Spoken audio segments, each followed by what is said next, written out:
नमस्कार दोस्तों, जय गौ माता, वंदे मातरम। आज हम बात करेंगे ब्रेन ट्यूमर की। ब्रेन ट्यूमर के मामले बहुत तेज़ी से बढ़ रहे हैं और अगर समय रहते हम ब्रेन ट्यूमर के लक्षणों को नहीं समझते हैं तो ये आगे जाके फ्यूचर में हमारे लिए बहुत खतरनाक साबित हो सकते हैं और ये बीमारी बच्चों से लेकर बूढ़े व्यक्ति तक सभी लोगों को प्रभावित कर सकती है। बहुत लोग ब्रेन ट्यूमरों के लक्षण जो होते हैं उसको बहुत नॉर्मल समझने की गलती कर बैठते हैं और ये कंडीशन फिर जब आगे क्रॉनिक हो जाती है तब बहुत ज़्यादा समस्याएं बढ़ जाती है। इसलिए इसकी अवेयरनेस के लिए तो ना यहाँ तक कि 8 जून को वर्ल्ड ब्रेन ट्यूमर डे भी बनाया जाता है।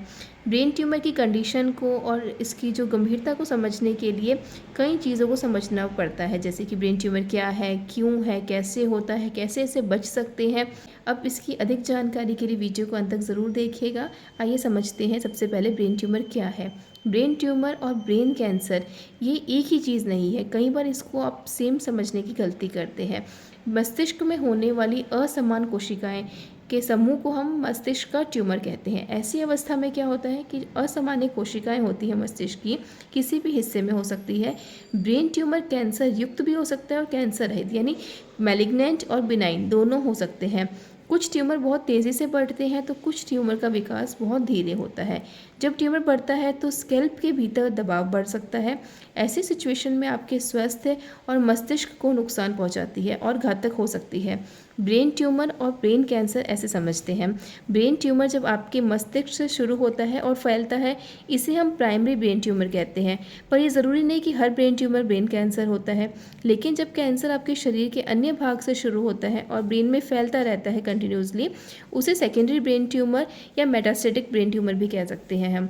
अभी कितने टाइप के होते हैं? यूजुअली ये 2 टाइप के होते हैं। एक होते हैं कैंसरस, एक होते हैं बिनाइन। कैंसरस कह सकते हैं, इसको मैलिग्नेंट कह सकते हैं। वो ट्यूमर जो मस्तिष्क के प्राइमरी ट्यूमर के रूप में होते हैं और ये शुरू तो होते हैं लेकिन धीरे धीरे शरीर के अन्य भागों में भी फैलते रहते हैं। इलाज के बाद में भी इस पर वापस होने की संभावना बहुत ज़्यादा रहती है। ये होते हैं मैलिग्नेंट। और दूसरे होते हैं बिनाइन। बिनाइन यानी जो बिना कैंसर वाले ट्यूमर होते हैं। इस तरह के ट्यूमर का विकास धीरे धीरे होता है।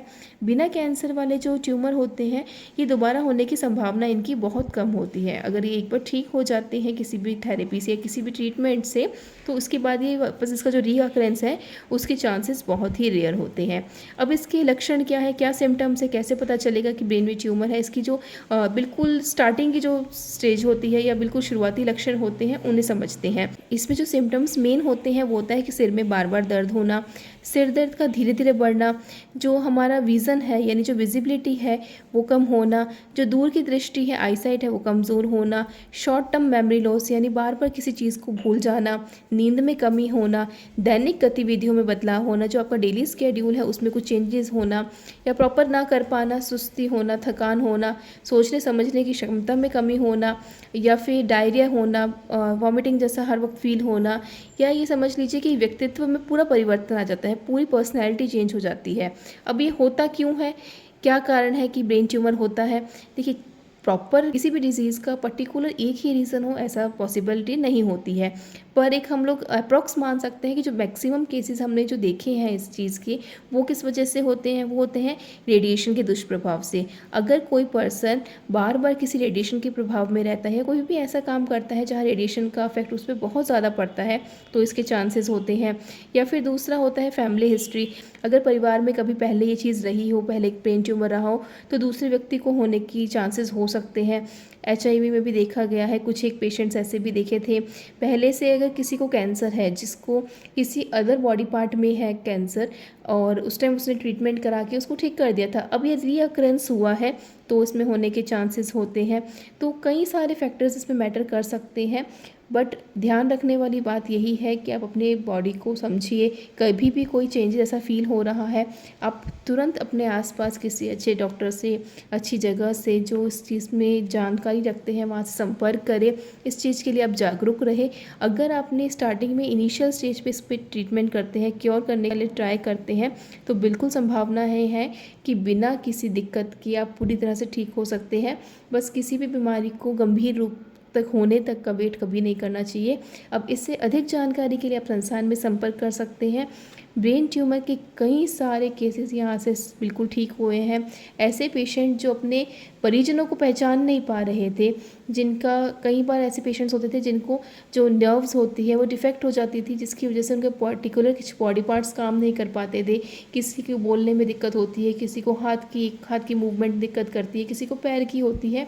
कई सारे जो डिफेक्ट्स हो जाते हैं, कोई सारी जो प्रॉब्लम्स हो जाती है वो भी पूरी तरह से यहाँ से ठीक हुई है। तो अगर आपके आसपास भी कोई ऐसा पेशेंट है जो ब्रेन ट्यूमर से सफ़र कर रहा है, आप उसे संस्थान की जानकारी दे सकते हैं, उसे संस्थान के बारे में बता सकते हैं।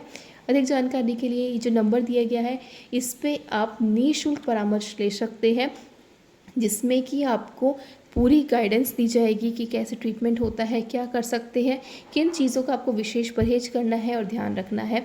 तो धन्यवाद दोस्तों। जय गौ माता, वंदे मातरम।